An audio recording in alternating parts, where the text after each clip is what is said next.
Hello, hello, hello there. Welcome back.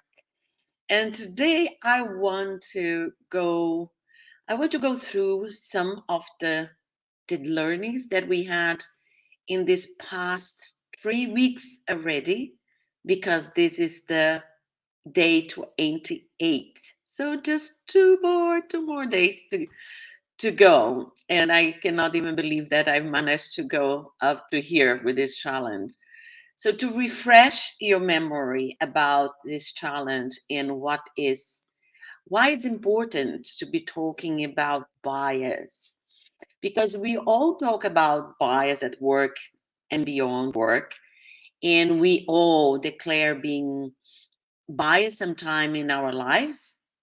And we all know that bias can create a toxic, unproductive, and a tight environment, meaning environment that doesn't allow growth, doesn't allow spontaneity, doesn't allow authenticity.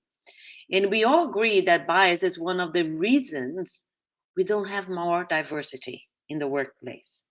So we know all of this, and we have been talking about that. And in my research, and these, as a reminder for you, all that I have been talking here in this past 28 days is based on the research of over 7 years of research from Leaning Organization and McKinsey and Company about the state of women in corporate America. However, we can adapt, of course, we can translate the findings to our reality in Europe, I think most globally. And this is what I have been doing here, sharing with you what they have discovered and what we can do about it, why it matters, why it's important to really speak up, not just pretend that it's not existing, but speak up, but knowing how to speak up, knowing what words to use, how to use effective communication to eradicate bias. But then there is a study also from Harvard Business Review saying that bias is very difficult to eradicate, because it's very difficult to there's a lot of unconscious bias, and there's a lot of things that ingrained in our culture, in the company culture, so very difficult to eradicate. And companies spend millions per year giving trainings about biases, but don't see much results.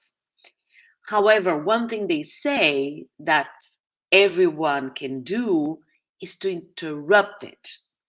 And by interrupting it, meaning you have to act upon at the time it is happening by speaking up, we are helping to bring awareness to the fact that this is a biased situation happening, and we can give our contribution on how we can deal with it, how we can avoid it happening again. Because, as I said, we all talk about diversity, inclusion, but while we have all these biases happening in the workplace and beyond, because we carry this to our household and to our relationships with friends, it's going to be very difficult to find this equilibrium, to bring equity to the workplace. And most of us, what happens is most of us don't really know how to deal with it. But now we know, because in this past 28 days, I shared here with you plenty of examples of how to deal with the specific bias when they occur. And also remember, you can go back to the recordings. We talked about unconscious bias, performance bias, attribution bias, likability bias, maternal bias, and affinity bias, because these are the six ones that affect more women in the workplace. Okay. So, and we all, or we are biased sometimes in a situation, even if it's conscious or unconscious, and we all suffered from being biased in a certain situation. Like And it's important that bringing this awareness, building this awareness, we start understanding why it happens, and then we can prevent maybe it to happen. So I will like to share here with you the three most, for me, most relevant. They are all important, but from what we discussed in these past days, looking to the examples given, the ones that are, I can see they affect more women directly at the workplace are first the performance, because as it said, women are evaluated by her experience, not her potential. So people tend to believe that women are less capable than men for leading positions. And then the maternal bias at that is a killer for mothers, because at the moment, not only when you're mother, at the moment you get engaged, there's already the maternal bias start circulating as a ghost around you, because people start speculating the fact that you will get married, then you become a mother, and when you become a mother, you will not commit to the company uh, anymore as you have been doing before. So these are all speculations, because nobody, in most of the cases, people have not asked this person.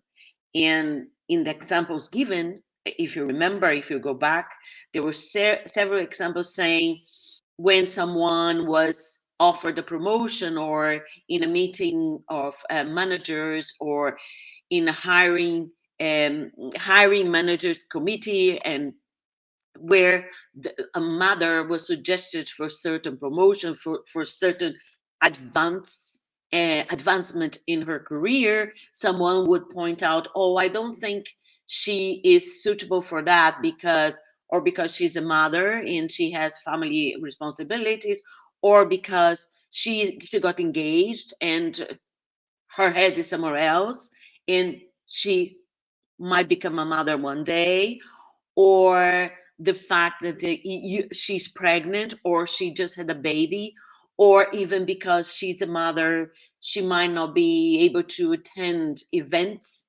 So they assume that she's not able to attend events, and that she's not even invited in the first place. So, and how this affects women, like knowing how networking is important for career development, so this affect them directly because they are outcast from the team. So it's very important that we become aware of this. And for me, it was an eye open, this challenge, which I started based on curiosity, because at the moment, at the beginning of the year, when for the International Women's Day, it was said that the theme for this year would be break the bias, break the bias. I found it interesting because everybody heard about bias, but I didn't know really the implications. And when I saw this study from Leaning and McKinsey and Company about the 50 ways to break bias at work, I found this as an opportunity to dive in and to learn from it. And honestly, I never expected that I would learn so much. And it was a real eye open for me. And my call to action to you is, you can go back to my videos, because for my videos I selected some of the topics within this research that I thought would be the most um, relevant. They're all relevant, but the most eye-opening for everybody listening there. But also you can go directly to Leaning organization and search for the 50 ways of fighting, eradicating bias at work, and learn from them.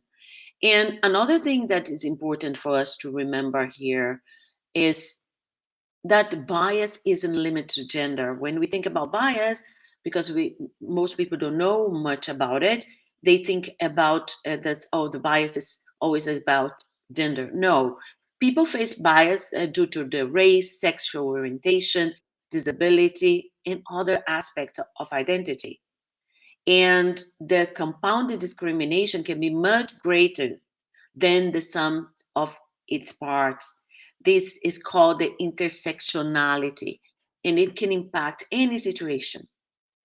So, and also that I mentioned performance bias, maternal bias as the three ones that I found that affect women directly. And the other one, which is very um, connected with each other, is the likability bias, because the likability bias means we tend to navigate around people that we like, people that we find that they are like us. That's the normal, our, our primitive brain, our, if we feel safe around people that we think that are like us, because we kind of know the dynamics, we know the behaviors, and we feel safe. So everything that differs, everything that's different, it's something that we kind of look with a different eyes, and we are not so willing to engage. This is why change is so difficult, because our brain, our the function of our brain really, it has just two functions. One is to solve problems that will help us to survive and thrive. That's that's what our brain does. So finding shortcuts, finding things that we take us away from the dangers of dying, for example. And the second thing is energy, saving energy. So these are the two main things our primal brain is focused on. That's working there in the automatic mode, is always checking around if the situation will not kill us, will not put us in danger. So likability, in a way, is our brain saying, I like these people, I know these people, I'm not in danger. So people that are different, I might be in danger. So instinctively, we reject them, because also we don't want to get to know them. To get to know them needs to be something conscious, needs to be proactive, attitude from yourself to get to know the person, because getting to know someone, you will be spending energy, and our brain doesn't want that. So there's a saying from, oh, I always forget the name of the guy who was one of the Americans, President Abraham Lincoln. Oh, for God's sakes, I remember it now. And there's a saying for him, which is, he says, I don't like that person, so I need to know her. So because I don't like that person, our brain immediately say, ooh, distance. While we should say exactly, ooh, I don't like that person. Why? Because we are different. Let me go there and discover our differences and add that to my life experience, to my work experience. So this is also why diversity in companies is so difficult, because once companies have this so close culture of behaviors and of likabilities, embracing, welcoming someone different is a challenge for everybody. Nobody likes change, and you now know one of the main reasons our brain survive and thrive in saving energy. So in this aspect, women in the male-dominated environment, which most companies are, which the business environment is, all the networking situations for entrepreneurs is the same. The majority is men. So we are the different thing. So in a way, we are not immediately accept. In a way, we are not immediately part of the pack. So to the women out there listening to this, my advice would be, we have to learn, we have to be aware of the dynamics of everywhere we go, everywhere we set our foot in. like is in a company, is in a meeting room, is in a presentation you're giving. You need to understand that dynamics, and you need to learn how it works, and you need to learn to learn how to play that game, so then you can be accepted to that pack. Because the thing is, you are different, right? We are different. We have different ways of expressing ourselves, or different ways um, of perceiving situations and responding to situations. And there are all the stereotypes against us, like that we are too emotional, that and when we are that we are not too assertive, that we should be more assertive, and when we need to be assertive, when we become assertive, then we become aggressive. So we all know all these kind of things. We have to shut this noise around us and focus on facts, and be more pragmatic and more subjective. In other words, if you are in an environment, in a company environment, in a business environment, yes, it is male dominated. You cannot change that just like that. You cannot expect that everybody is going to welcome you with open arms, even if the impression is a welcoming impression. But there people are working there in the back of their minds with all these stories they have been carried throughout their lives, and that we can call also those unconscious bias. So even when people are treating you well in a dynamic of a work environment, when there are challenges, then when there are promotions, when there are competition, healthy competition towards a new position, then all these patterns, these old-fashioned patterns, old stereotypes, they will come in. So you need to learn how to become part of the pack. As I say to my clients and students, you don't go into a game to play a game without knowing the rules. Do you? If you do, you know you're going to lose. So it's the same for your work environment. It's the same for your business entrepreneurship environment. You really need to learn the dynamics. You really need to know who are leading that game. What are the voices? Who are they? Who are your contacts? Who are the people that will help you to master the game faster? And then when you master the game, the dynamics, that you are already part of the pack, then then you can start playing your own cards, not before. Because I think what happens in most cases with women, they get frustrated is because, of course, you get to work in some place, you see opportunities, and you see barriers, you see door as closed in front of you, and you just don't know how to break through those barriers, and how to open those doors. Who is going to give you the key to open that door? And you try to do it by yourself, and you keep hitting walls, doors, and get to the point you even harm yourself and you give up. So the dynamics, learning how the dynamics work in every environment you are, is the key for you to break those barriers, to break those bias, in order to succeed, advance your career and business. Because even if you're like, I would say in the corporate environment, this is more obvious than when you are an entrepreneur, especially if you're a solo entrepreneur and you go to meetings. But when you decide, when you're an entrepreneur and you really want to push your business forward, that you really want to grow your business, then you will find all these barriers and the doors that I'm talking to you right now. And if you're there, you know exactly what I'm talking about.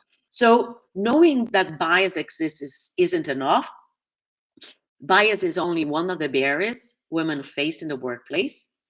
And I'm very happy that I managed to discover this and being able to share with you. The best way of learning, internalize something, is by teaching, right? It's by sharing it. So it has been an amazing 28 days. In fact, I had much more energy for doing this than I expected when I set up the challenge of 30 days. And I'm very happy that I did. And another thing that you have to remember is that we all fall into bias traps. So The more you learn about it, the more you need to learn the definitions first, and then you become aware, and then you start observing, and then you start acting. It's a process, as everything. But without awareness, you know, and if you're a manager, it is your obligation.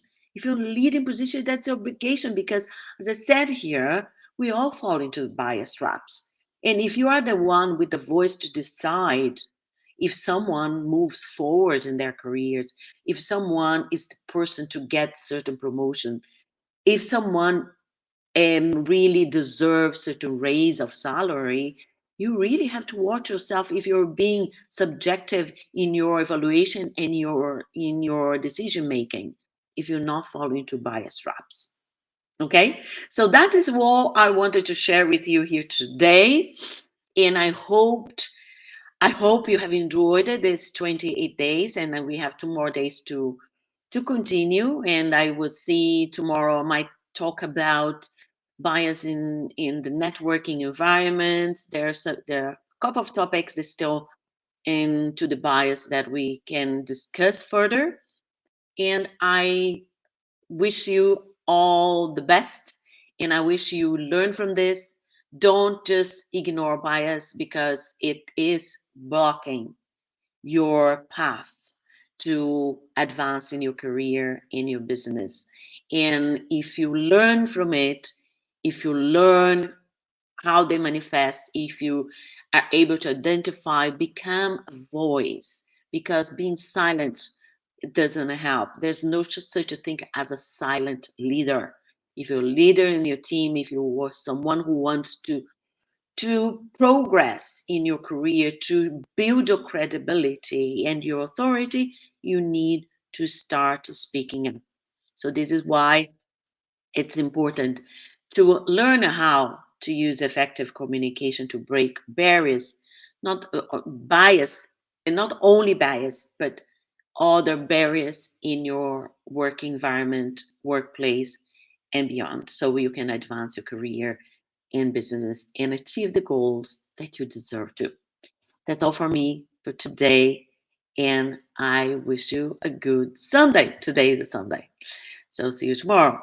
Bye for now.